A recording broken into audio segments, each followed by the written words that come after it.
آج آپ کچھ انوکھا، کچھ نرالا، بڑا ہی پیارا سننے جا رہے ہیں۔ ان جیسا حسین رب نے کوئی اور بنایا ہی نہیں ہے۔ وہ شمس الضحیٰ ہیں، وہ بدر الدجا ہیں۔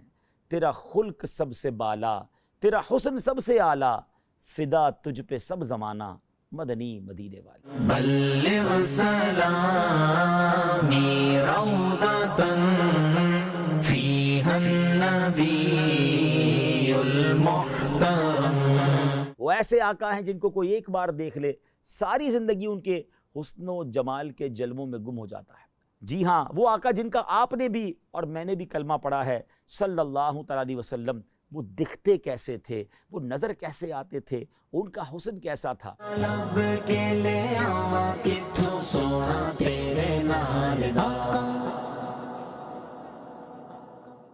پیارے پیارے اسلامی بھائیوں اور مدنی چینل کے ناظرین، آپ نے آج تک بڑے حسین لوگوں کے تذکرے سنے ہوں گے یا انہیں دیکھا ہوگا۔ ہو سکتا ہے بڑے دنیا کے حسین مقامات بھی دیکھے ہوں اور ان کا تذکرہ سنا ہو، مگر آج آپ کچھ انوکھا، کچھ نرالا، کچھ بڑا ہی پیارا سننے جا رہے ہیں۔ امید ہے جیسے جیسے آپ سنتے جائیں گے دل کی مرجھائی کلیاں کھلتی چلی جائیں گی، انشاءاللہ شوق دیدار بڑھتا چلا جائے گا۔ جیسے جیسے سنتے جائیں گے کئیوں کی آنکھیں اشک بار ہوتی چلی جائیں گی۔ کس کا تذکرہ ہونا ہے؟ اس حسین کی بات ہونی ہے، اس حسن و جمال کے پیکر کا تذکرہ ہونا ہے کہ ان جیسا پیارا، ان جیسا سونا، ان جیسا حسین رب نے کوئی اور بنایا ہی نہیں ہے۔ جی ہاں، آج اس ہستی کا تذکرہ ہونا ہے جس جیسا سونا، پیارا اور حسین رب نے بنایا ہی نہیں ہے۔ وہ حسن و جمال کے پیکر ہیں، وہ شمس الضحیٰ ہیں، وہ بدر الدجا ہیں۔ وہ ایسے آقا ہیں جن کو کوئی ایک بار دیکھ لے ساری زندگی ان کے حسن و جمال کے جلووں میں گم ہو جاتا ہے۔ آج نبی پاک صاحب لولاک صلی اللہ تعالیٰ علیہ وسلم کا تذکرہ خیر ہونا ہے۔ نہ کوئی آپ جیسا تھا، نہ کوئی آپ جیسا ہے۔ اے میرے پیارے اسلامی بھائیوں، آج کس کی زبانی یہ تذکرہ ہوگا؟ کس نے دیکھا اور کہ دیکھ کر دیوانہ ہو گیا؟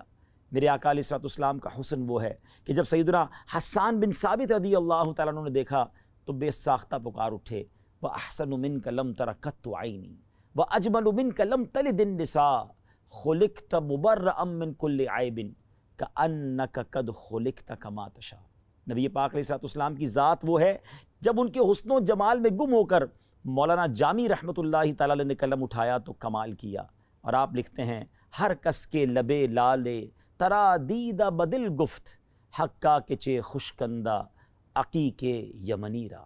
وہ آقا ہیں کہ جب امام عشق و محبت اعلیٰ حضرت فاضل بریلوی رحمۃ اللہ تعالیٰ علیہ نے آپ کے چہرہ انور کے تصور میں گم ہوئے تو کیا لکھتے ہیں، خامہ قدرت کا حسن دستکاری واہ واہ، کیا ہی تصویر اپنے پیارے کی سنواری واہ واہ۔ کہیں لکھتے ہیں، کاف گے سوہا دہن یا ابرو آنکھیں عین صاد، کاف ہا یا عین صاد، ان کا ہے چہرہ نور کا۔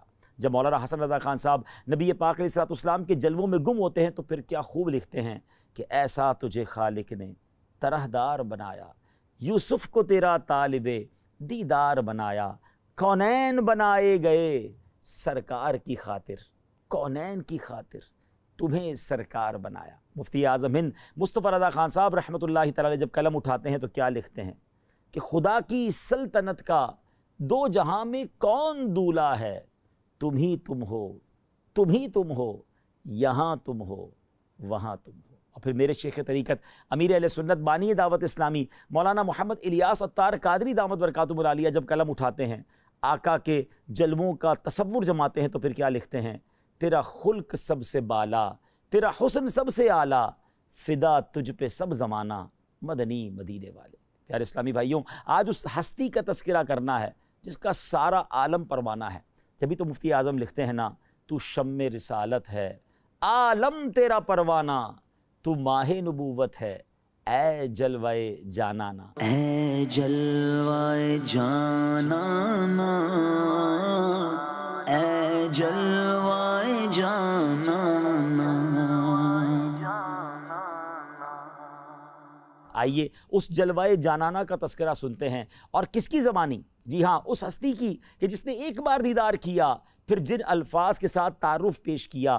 آج بھی سیرت کی کتابوں میں گویا سنہرے حروف میں وہ الفاظ لکھے جاتے ہیں، پڑھے جاتے ہیں۔ اگر آج واقعی آپ جاننا چاہتے ہیں کہ وہ آقا جی ہاں، وہ آقا جن کا آپ نے بھی اور میں نے بھی کلمہ پڑھا ہے صلی اللہ تعالیٰ علیہ وسلم، وہ دکھتے کیسے تھے، وہ نظر کیسے آتے تھے، ان کا حسن کیسا تھا؟ تو آئیے اب تیار ہو جائیے، تصور میں گم ہو جائیے، پیکر حسن و جمال رسول بے مثال بی بی آمنہ کے لال صلی اللہ علیہ وسلم کا رخ زیبا کیسا تھا؟ سنتے ہیں سیدتنا ام معبد رضی اللہ تعالی عنہا کی زبانی۔ ہجرت کا سفر ہے، نبی پاک علیہ السلام سیدنا ابو بکر صدیق رضی اللہ تعالیٰ عنہ کے ساتھ سفر پر رواں دواں ہیں۔ راستے میں وادی قدید کا مقام آتا ہے، ایک ضعیف خاتون ہے جو اپنے خیموں میں بیٹھا کرتی ہیں، آنے جانے والے مسافروں کو کچھ کھانے پینے کا سامان فروخت کیا کرتی ہیں۔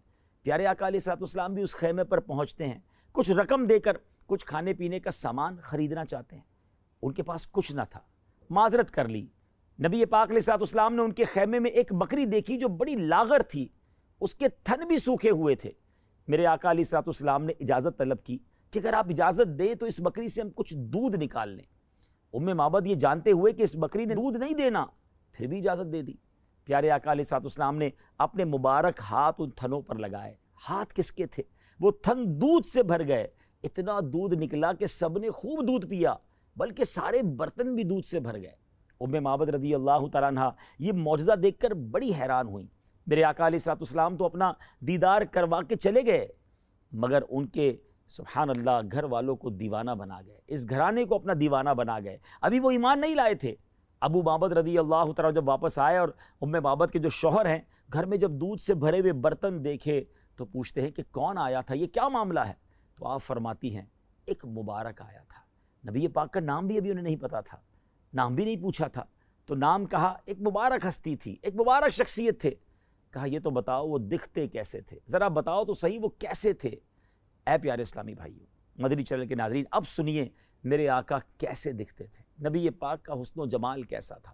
ام معبد رضی اللہ تعالیٰ عنہ کے عشق بھرے انداز میں کس پیارے انداز میں نبی پاک کا رخ انور بیان کیا۔ آئیے الفاظ تو دیکھیے کیسے موتیوں کی مانند ہے۔ وہ کہتی ہیں رأیت رجلا ظاہر الوداع، میں نے ایک ایسی ذات دیکھی ہے جن کا حسن نمایاں ہے، ابلج الوجہ حسن الخلق، جن کا چہرہ خوبصورت اور وہ تخلیق کے شاہکار تھے، لم تعبہ سجلا، ان کی جسامت میں فربا ہونے کا عیب ہی نہ تھا، ولم تزری بہ سعلا، اور نہ ہی پتلی جسامت کا عیب تھا، وسیم قسیم، بڑے حسین، انتہائی خوبصورت، فی عینیہ دعج، ان کی آنکھیں سیاہ اور بڑی تھیں، وفی اشفارہ وطف، ان کی پلکیں لمبی تھیں، وفی صوتہ سحل، ان کی آواز گونجدار تھی، وفی عنقہ سطع، ان کی گردن چمکدار تھی،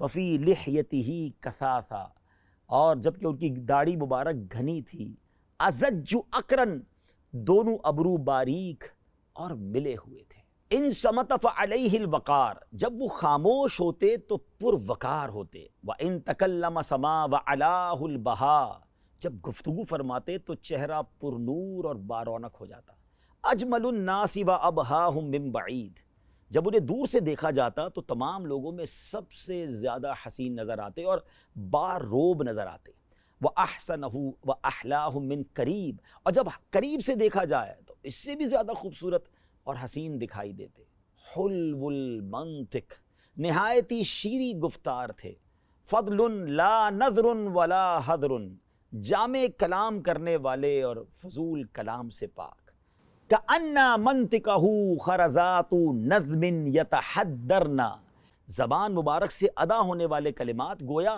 موتیوں کی لڑی تھی۔ سبحان اللہ۔ فرماتے ہیں اذا قال استمعوا لقولہ، میرے آقا جب کلام فرماتے تو رفقا اور حاضرین نہایت یکسوئی کے ساتھ سماعت کرنے کو شرف جانتے، وَإِذَا أَمَرَ تَبَادَرُوا إِلَىٰ أَمْرِهِ، جب وہ مبارک ہستی کوئی حکم صادر فرماتے تو رفقا ہر حکم کی تابع داری اور وفاشاری کی مثال قائم کر دیتے، محفوظ محشود، سب ان کے خادم تھے، سب کے لیے قابل احترام، لا عابس ولا مفند، نہ وہ ترش رو تھے اور نہ ہی ان کے کسی بھی حکم کی خلاف ورزی کی جاتی تھی۔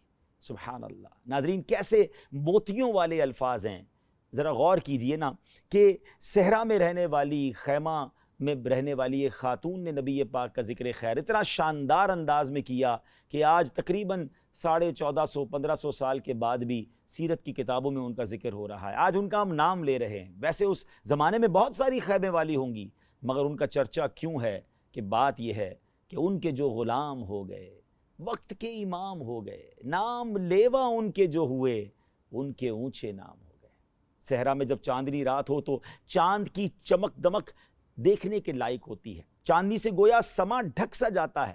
صحرا میں جب چاند نظر آتا ہے تو بڑا خوبصورت، بڑا حسین، بڑا چمکدار. ایک بار سیدنا حضرت جابر بن سمرہ رضی اللہ تعالیٰ عنہ فرماتے ہیں کہ حدیث پاک کا خلاصہ ہے کہ چاندنی رات تھی اور میں نے 14ویں رات کے چاند کو دیکھا. اور پھر نبی پاک علیہ الصلوۃ والسلام بھی جلوہ فرماتے میں نے آقا کا بھی دیدار کیا. ایک بار پھر میں نے 14ویں رات کے چاند کو دیکھا، پھر نبی پاک کو دیکھا. کہتے ہیں میں دیکھنے لگا کہ کون زیادہ خوبصورت ہے. اور پھر کہتے ہیں کہ اللہ کی قسم میرے آقا علیہ الصلوۃ والسلام 14ویں رات کے چاند سے زیادہ خوبصورت ہے. اللہ اکبر. کہتے ہیں واللہ میرے آقا 14ویں رات کے چاند سے زیادہ حسین اور باکمال ہے. سبحان اللہ. کس کس حدیث کی بات کی جائے، اس نورانی چہرے کی کس کس انداز سے تذکرہ کیا جائے. بی بی عائشہ صدیقہ رضی اللہ تعالی عنہا فرماتی ہیں، حدیث پاک کا خلاصہ ہے کہ ایک بار میں رات کا آخری پہر تھا اور کچھ سی رہی تھی، میرے ہاتھ سے سوئی گر گئی. کہتی ہے میں نے وہ سوئی تلاش کی مگر وہ مجھے نہ ملی. اتنے میں میرے آقا صاحب معراج، نور والے آقا صلی اللہ تعالی علیہ وسلم اپنا نور والا چہرہ چمکاتے ہوئے میرے گھر تشریف لائے. میرے آقا تو کمرے میں کیا آئے، پورا گھر ہی جگمگا اٹھا، بکائے نور بن گیا.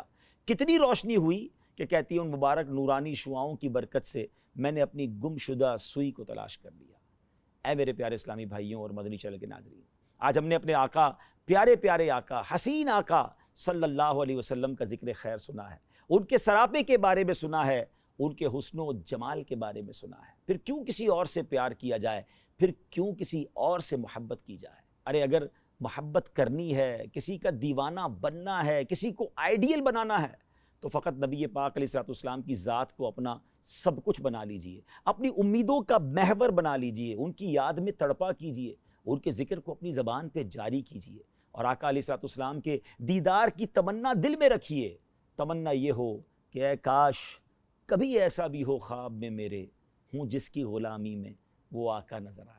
ان کی سنتوں پر عمل کیجئے، ان کے فرامین پر عمل کیجئے، ان کی نافرمانی والے کام نہ کیجئے. الحمدللہ دعوت اسلامی کا ماحول وہ مدنی ماحول ہے جو عشق رسول کے جام ہمیں بھر بھر کر پلاتا ہے. آئیے اس ماحول سے وابستہ ہو جائیے، قافلوں میں سفر کیجئے، نیک اعمال پر عمل کیجئے اور مدنی چینل دیکھتے رہیے.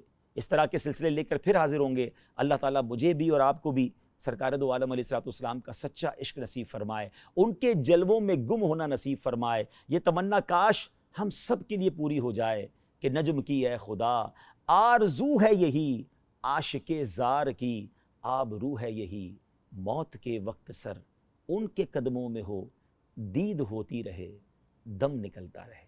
آمین بجاہ نبی امین صلی اللہ تعالی علیہ وسلم. لب کے لے آواں کتھوں سونا تیرے نال دا، لب کے